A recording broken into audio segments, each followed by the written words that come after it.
Welcome, Dr. Darshan Mehta. Are basically trying to take the knowledge of people like you and cumulatively to the consumer, to the person. We are focused on lifestyle diseases, whether stress or hypertension, diabetes, obesity.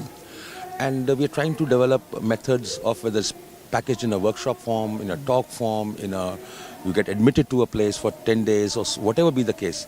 But we are looking at how to, because this curve is not bending. We have an ascending curve in India. And maybe coming from nutrition, it's coming from wherever, that's not the issue, but it's ascending. So we're talking to people like you from two perspectives.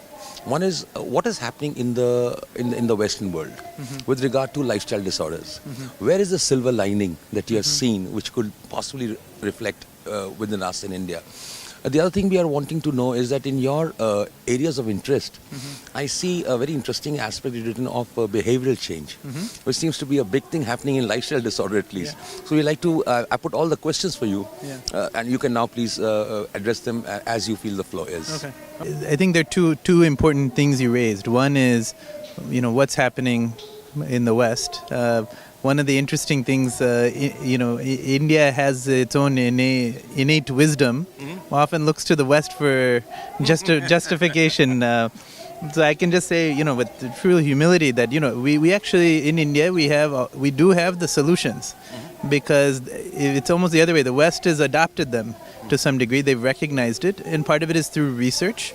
So as you know, at this conference, we've talked a lot about meditation and its different values and what it can do at the level of the gene, at the level of the brain, at the level, then at the society level.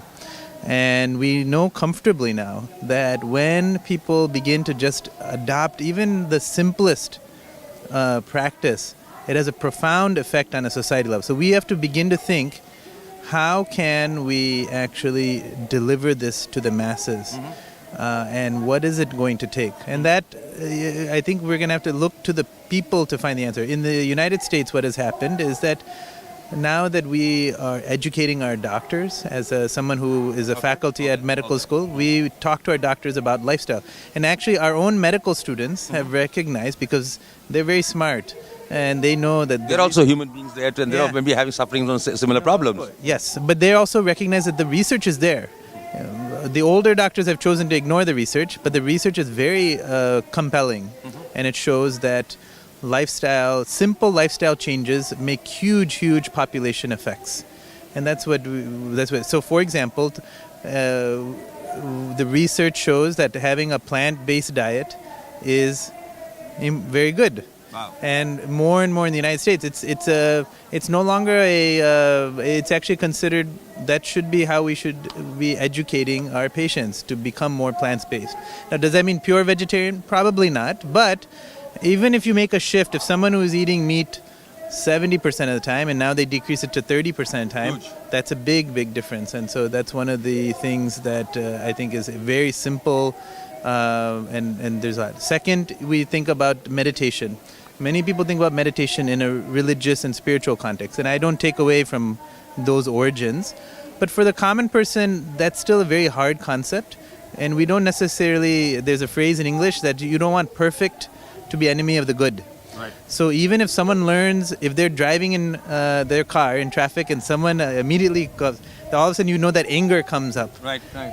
All these hormones that we're learning about here, they get activated right away, and all of a sudden, and when you have that happen every day, day in, day out, that's when you get all these lifestyle complications. So if they even learn that in these moments when you have that anger, that you take a moment, you pause, and even if you take 1 minute to just breathe and just meditate, that in and of itself has a long-term consequence. Because if you do 1 minute multiple times a day, who's to say that's worse or that could even be better than doing a 60-minute meditation? Correct. We don't know that. But we know from exercise, our research in exercise, that doing exercise 5 minutes 10 times a day is just as good or even better than doing 45 minutes continuous.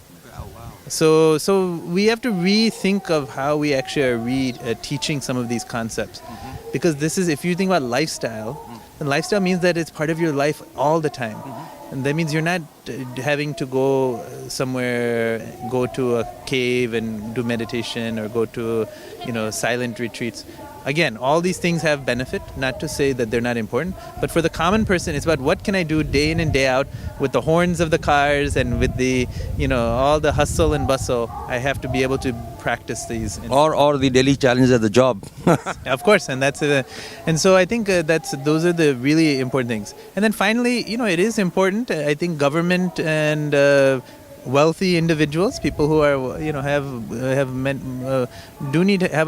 they have a responsibility to the people, and they have to be able to fund some of these projects that help us understand what can we do at a population. And I don't know how, at least in India, how that is being addressed. How is the government putting forth money? I've had the fortune of meeting with the Prime Minister, and I know he's very interested in it. But I know politics are complicated, and until you begin to see this is a fundamental issue on how we take care of our society. We have some of the wealthiest people in the world who live here in India, and they have an inner responsibility to really help address this in a broad way, if truly we want to be a contributor to society.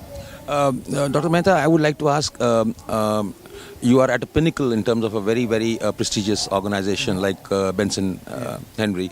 When did you leave India? I mean, what was your last time when you departed to go to the US and study there? When was that? Oh, so my parents immigrated. I was born in Ahmedabad, but my parents left when I was 1 year old. So do you come often to India?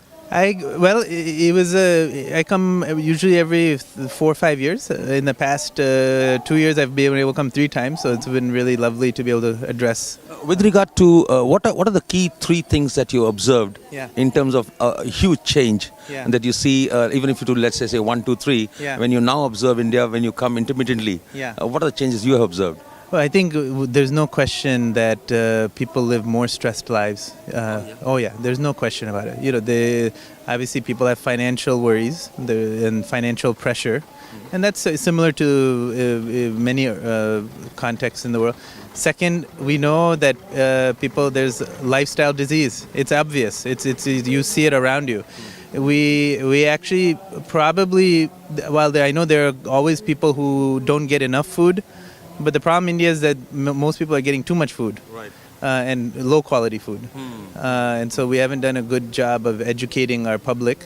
And then the third is, we think of environment and how do we treat our environment. And I know, again, things like water, sanitation, cleanliness, these things are improved tremendously. But still we have a long ways to go. I'm glad you say that, because there is always a pro and con. When the Prime Minister starts talking about Swachh Bharat, people say, well, what is the need for the Prime Minister to talk about clean, and let him go and do it, not realizing it could be central to our very existence. Absolutely. It's a public health issue.